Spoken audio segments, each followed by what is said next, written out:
So I want to talk this morning about the size of God in your life. The size of God in your life. To put it another way, God is bigger than you think. God is bigger. Now that's like stating the bloomin' obvious, isn't it? God is bigger than you think. Okay, I can go home now. Everyone's got that, right? But I want you to really, really think about that this morning. How big is the God that you serve? How big is He?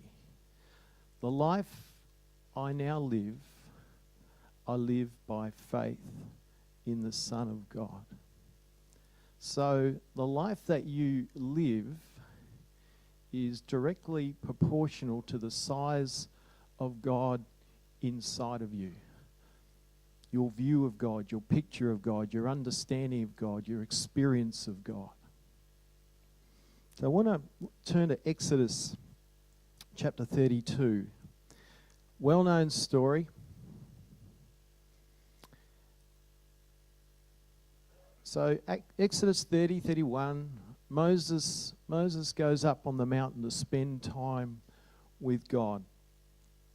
Exodus 32:1 says, when the people saw that Moses was so long coming down from the mountain, they gathered round Aaron and said, come, make us gods who will go before us. As for this fellow Moses who brought us up out of Egypt, we don't know what has happened to him.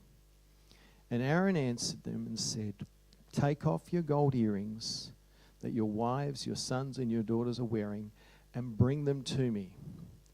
And so all the people took off their earrings and brought them to Aaron.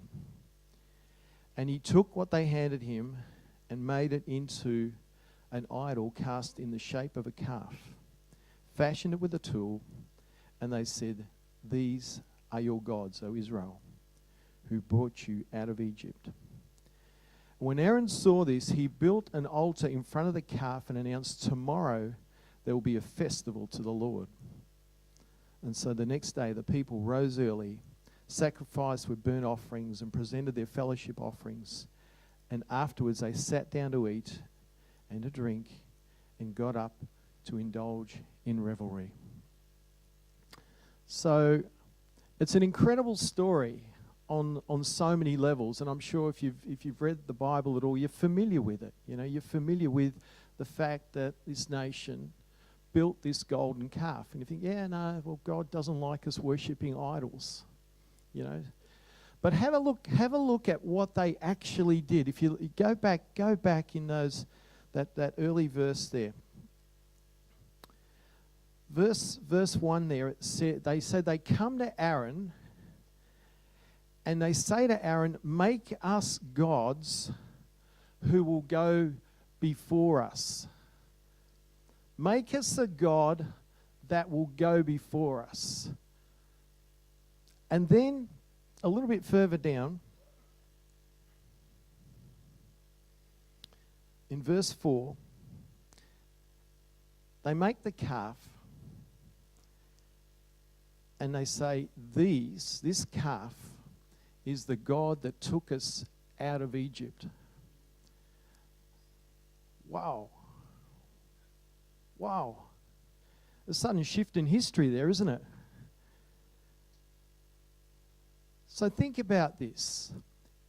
The God that took them out of Egypt, that took them out of slavery, that smote Pharaoh with the 10 plagues, slayed the firstborn son, that parted the Dead Sea, that brought manna in the wilderness, was suddenly reduced to a golden calf, to something that we could touch, that we could see, that we could handle, that we could look at, and we could be comfortable with its dimensions.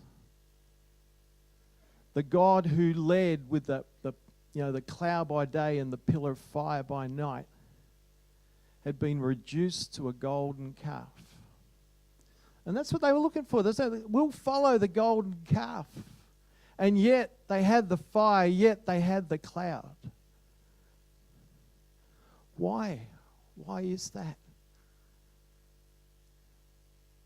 Because Moses was off with this scary guy. Moses was up in the mountain. They could hear the rumblings. They could see the mist, see the smoke. They could see what happened to Moses every time he met with God. His face would shine and glow in radiant glory, so they couldn't look at him. And so they'd reduced the Almighty, the incredible, the infinite, the all-knowing to a golden calf. In essence, they put God in a box. They put God in a box. And you know, most of us put God in a box. No, not me. I wouldn't do that. Well, I'm going to tell you, I'll give you some things to think about today, is how do you put God in the box? How big is your God? How big is he? Are you content to serve the God in the box? Or are you content to serve and walk with the God who made the heavens and the earth, who wants to be known by us and wants to relate to us and wants to communicate to us? See, the psalmist says the children of Israel just saw the acts of God, but no, Moses knew the ways of God. Moses knew the intent of his heart. Moses knew his motivation, his reason for doing things. But for the Israelites, that was like too much like hard work, and so they confined him to a golden calf. We can touch, taste, see. But God will not be confined to a box. All right? So I want to address some mindsets this morning about how we put God in a box. Sometimes we have this view that for God to do something in our lives, everything needs to be just squeaky clean and perfect. Because God is holy. He's to be revered. And so everything just needs to be perfect and squeaky clean for him to do anything for us. But think about how Jesus came into the world. You know, Mary's about to give birth, and they start knocking on 5-star hotels. That's a great place for Jesus to make an entrance. A beautiful, squeaky, clean room, pristine sheets, the pillows fluffed up, hot water on tap. But the Hilton was closed, and so they went to the budget motel and they knocked on the door. Said, "Have you got a room?" "No, sorry, we're full up." They went to a little B&B and they knocked on the door. "No, sorry, we're full up." And they found this old stable full of muck, the smell of manure, the smell of the animals in the stall. And it was into the muck, into the mess, that the Son of God was born. You think of that scripture, you know, he humbled himself. He left his home in glory. He humbled himself to identify with our muck, with our junk, the mess in our stall. And so this notion that for God to anyway engage with us, we need to be perfect, we need to be whole, we need to have life together is just so foreign to God, because he modeled his heart to us. He was prepared to humble himself and come into our mess, come into our world. God delights in mess. And I think the longer I've been alive, the more I kind of realise that he loves just to get his hands dirty and just go, hey, there's my friend Sue Whitby. There's Luke. Isn't he a right mess? But I'm going to clean him up right now. And starts to take us on this journey. In the midst of our muck, in the midst of our mess. God does not need your perfection. He does not need your world to be in order. He does not need your world to be squeaky clean. He just needs you. He needs your willingness. God comes into calamity like you wouldn't believe. I talked about the story of Lazarus last time I spoke, but I just love that. I love that story.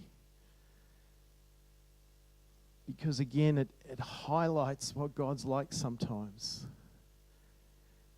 Word comes to Jesus, Lazarus is sick. And Jesus doesn't move. He doesn't respond. And we know how the story goes. Jesus just goes about doing what he does. And word comes back, Lazarus is dead. Lazarus is dead. And Jesus waits a few more days and finally gets over to where Lazarus is. And he's been 3 days in the tomb. See, God doesn't even mind coming into stuff that's dead. That's smelly, that's putrid. And Jesus said, move the stone. And the classic response, he stinks. And we looked at that a few weeks ago. But sometimes God comes, when we're at the end of ourselves, when we're, we've lost hope, we've lost our dream, we've lost our ambition, we've lost our zeal, we've lost our faith. And everything looks hopeless. And yet into that, God comes. But if you have this mindset that says for God to come into that, it's too late. And that's what Mary and Martha did. Come to Jesus. Jesus, if only you'd been here. If only you'd been here, you could have done something. But it's never too late for Jesus. It's never too late. He's never in a hurry, but he's never late. And so I want to. If you think that way today, you've been hearing Sue preach. Get a bigger view of God. Get a bigger view of the God in you. Start saying, let him out of the box. He doesn't need perfection. He doesn't even need life. He just needs a willing vessel. And if you've been praying, if you've been hanging on to something, if you've been believing for something and you feel that all is lost and all is hopeless, I want to tell you there's hope. But there's not hope in the God in the box. There's hope in the God of omnipotence. I can't even say the word this morning. The God of more than enough. The God who's Jehovah Jireh. There's hope in him. Okay. This is one of Mark's favourite points, but I'll make it again anyway. Some of us think we need to be strong and well-educated for God to use us and to move in our lives, And Mark often makes the point, he uses the weak and the foolish things of this world to confound the wise. I won't labour that point, but in Acts 4, Peter is out there, he's preaching the gospel, he's healing the sick. And Peter and John are beaten and bashed. He said, don't speak anymore in this name. But what does it say? It says they marvelled. They marvelled, they were amazed because they recognised these were unschooled men. They were just fishermen who'd been with Jesus. They were just fishermen who'd caught something of the magnitude of Jesus. So an education doesn't get you that. A degree doesn't get you that. But a relationship with the King of Kings and the Lord of Lords will get you that. Sometimes it's easier just to have that relationship with the guy in the box because I can control him.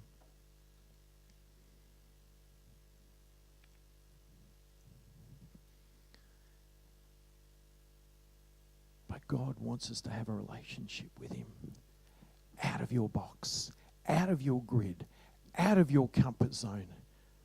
And if you allow him to do that, he'll take you to places that you've never been and show you things that you've never seen. It's out of the depth of that. And Mark often talks about David's mighty men, you know. Those that were in debt, those that were in trouble, those that were in despair. But we see them. Each of those men later on, 2 Samuel 23, you know, they were skilled warriors, slaying entire armies on their own.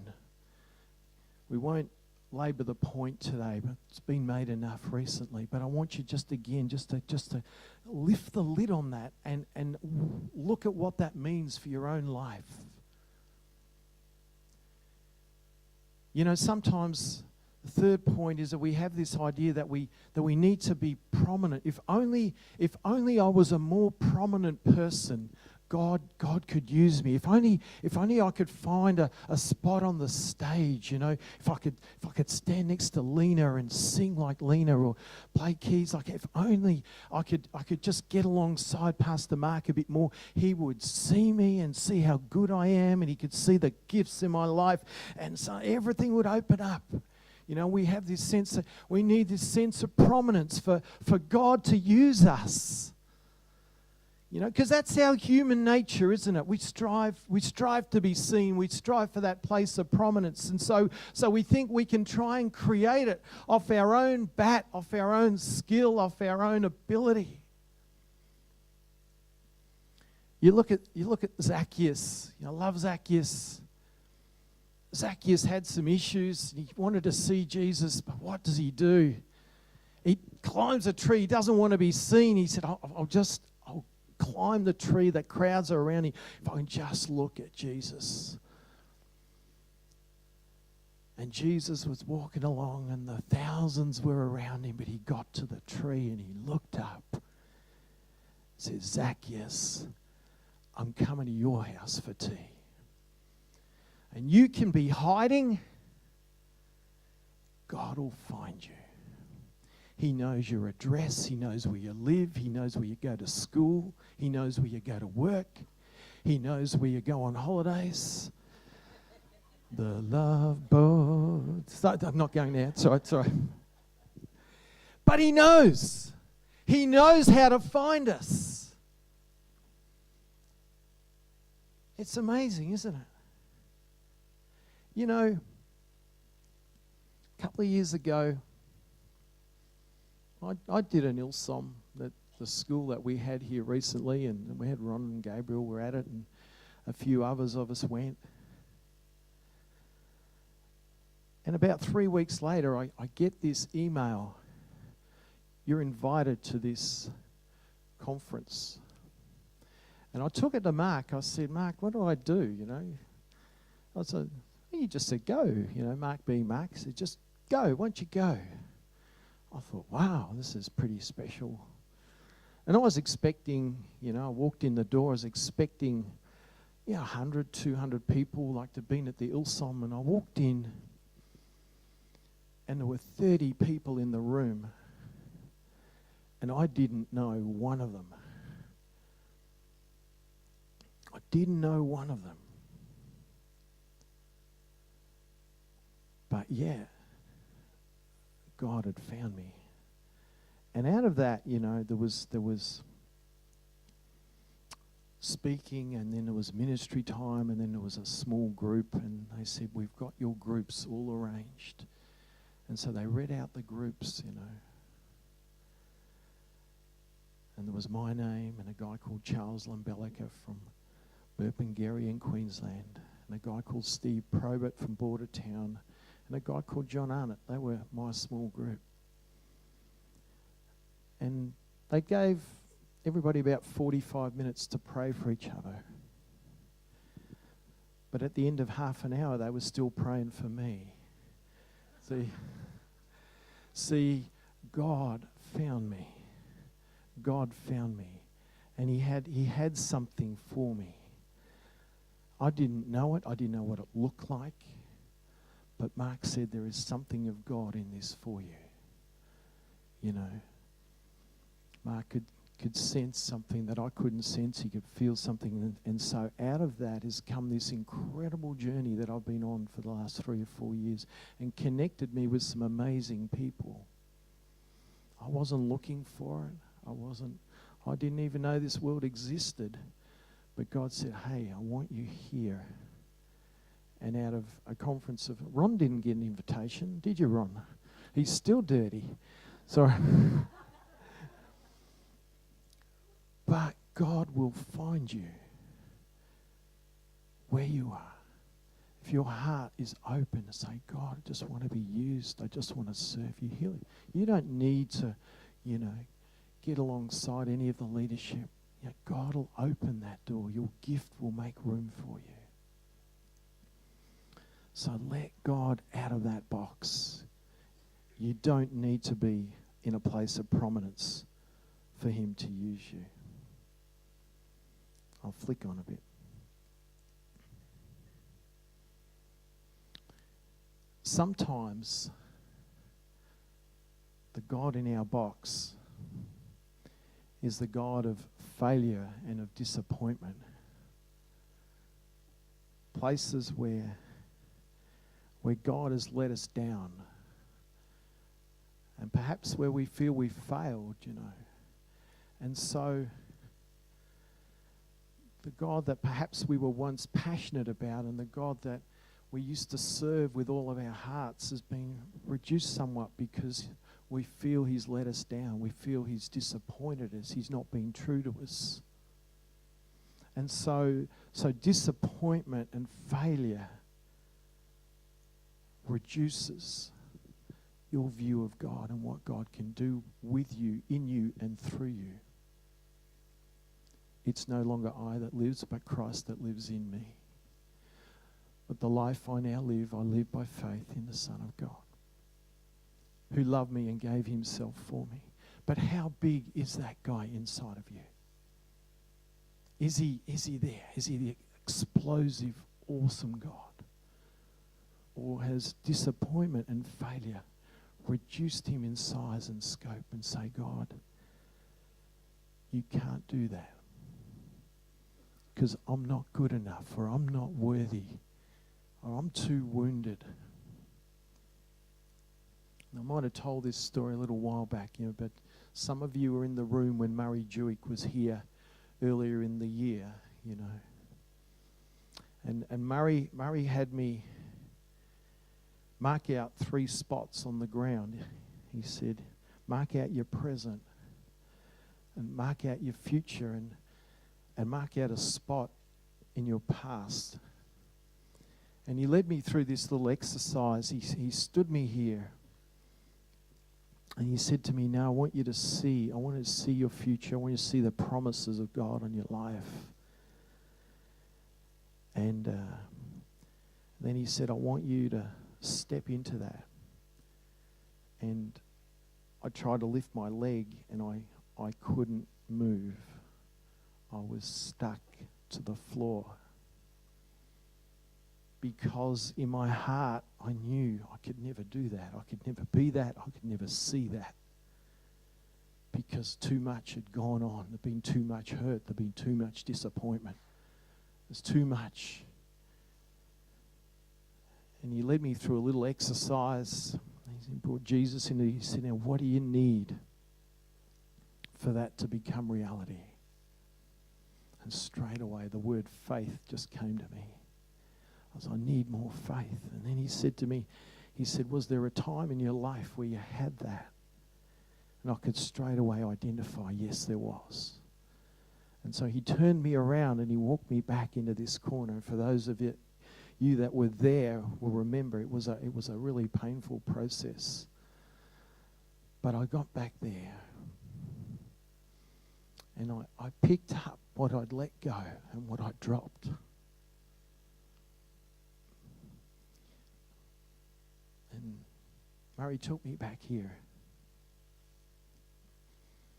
And he said it again. He said, now I want you to step in. And this time I could move. And this time I could walk. And then he got me back and then I began to run. See, the disappointment and failure had reduced my view of God. And so the ability for me to step into all that God had for me, His plans are to give us a future and a hope. He can do exceedingly above all, beyond that we ask, think, reason, or imagine. But disappointment and failure had me stuck. Had me stuck. Now I've had an amazing 3 weeks just recently that I attribute directly to this experience. And I'll share a little bit of it right now. You know, I don't know, I can't remember the timing of it, but no, not yet, Sarah. That's all right. Thanks, Dale. A friend of mine had a non-Christian friend in Darwin who had a sewing machine that they wanted to donate to my friends Robert and Sarah in Cebu in the Philippines. Now, to backtrack, at the start of the year, I really felt God say, I need you and I want you to spend more time in the Philippines. And I said, I don't know how that's going to happen, God. I have no idea, but I'll just walk with it. And so this person with a sewing machine contacted my friend and said, I'd love to give this to the Philippines. It doesn't run on power. It's a handheld winder singer thing. My friend said to me, if I pay your airfare, will you deliver the sewing machine? And so I talked to Mark and we just I left it because I thought, no, this ain't really going to happen, you know. And I kept praying. And the morning that I really knew I was supposed to go and God had shown me some things, I got in the office, I checked my email, and they said, we've just deposited money in your bank account to pay your fare. And I walked in and saw Mark, and I said, Mark, just got this email. I think this might be God. He said, I think it probably is. And so I went with probably very little notice and not much planned, not much arranged. But I ended up being very busy. And I won't tell you everything I got up to, but everywhere I went was just a sovereign God meeting. And God showed up in the most remarkable and the most amazing ways. And I spent a week with Robert and Sarah in Cebu and the kids on the dump site. And I spent time with their worship team and their leaders and just had a beautiful week with them. And then about 18 months ago, I got an invitation to go to this place called Butuan on the northern edge of Mindanao, a place I'd never been before. And just a young guy that I'd met. And he just said, when are you coming to bring the Holy Spirit to my town? And it never left me, but I could never see a way to get there. And so I said, I'm going to go to Butuan. I've got 4 days, I'll go to 4 days. And a couple of other guys that I knew in Butuan, and I met with them and said, I'm not ministering in your church. And then I got there on the Tuesday. 6 o'clock on the Thursday morning, there's a knock on my hotel door. It's my friend June. He said, my pastor wants to have breakfast with you. He's leaving for Manila this morning, but he wants to meet you. So we went over to a restaurant called Jollibee. It's the only place in the world where McDonald's isn't the biggest fast food chain. Jollibee reigns supreme, doesn't it, Steve? You can get all sorts of things with rice and chicken and wonderful. I met this man. His name's Pastor Virgil, and we're chatting and having a nice time. He says, I want you to speak tomorrow night to the tribal people near my town. And so I said, yeah, okay, I'll come. And so he said, June will pick you up. And so June was there in the afternoon on the Friday, our bus trip, and we went through. The meeting started at 8 p.m. And my understanding was I'll be home by midnight, on the bus at midnight heading home. And so 8 o'clock comes around and the meeting is rocking and rolling. And 11:15, the meeting is still rocking and rolling. And I haven't done a thing yet. I haven't spoke. They got me up to share a little testimony. That was it. I think for about 5-10 minutes, just a little testimony. And I was getting really agitated. I was like, come on now, I've got to go at 12, and I really want to see God do something, you know. And I went to June and I said, June, listen, I don't think I'll speak. I might just sing a song and we can catch the bus at midnight. And he looked at me and he said, no bus. No. He said, bus 3 a.m. I said, what do you mean no bus? He said, no, next bus 3 a.m. I said, you're kidding. So about at that stage, I had an attitude problem. So I walked out of the back. It's only a small room, like, I don't know, probably from the wall to this wall. You know, it's not big. It's probably 100 people inside, about 20 or 30 outside. And I just said, God, I'm sorry. These people have walked 3 or 4 hours to be here, and I can understand why they like a long meeting, but I come from Frankston. We only have 2-hour meetings. And just forgive me. I said, I'll just go with whatever you want to do. And I saw the most amazing things happen. I did a little bit of worship as I do here. I spoke a little bit as I do here. And at the end, you know, I said, is there anyone sick? As we do here. And about 6 people stood up. And I said, righto, why don't you pray? Gather around this person and pray. And I got my interpreter after about a minute. I said, let's find out what's happening. And I went around the room one by one. 100% healed. 100% healed. 100% healed. And I'm just standing there. I said, there's got to be a mistake. This isn't right. Benny Hinn's not in the room. See, my God in a box. Says Benny Hinn's got to be in the room if you're going to see healing. Yeah. And then next thing you know, just as the people started to come forward, everyone wanted prayer. Grab the real thing. Why is it that we want to reduce God down to a calf when we can have the real thing? See, the early church was marked by this incredible characteristic.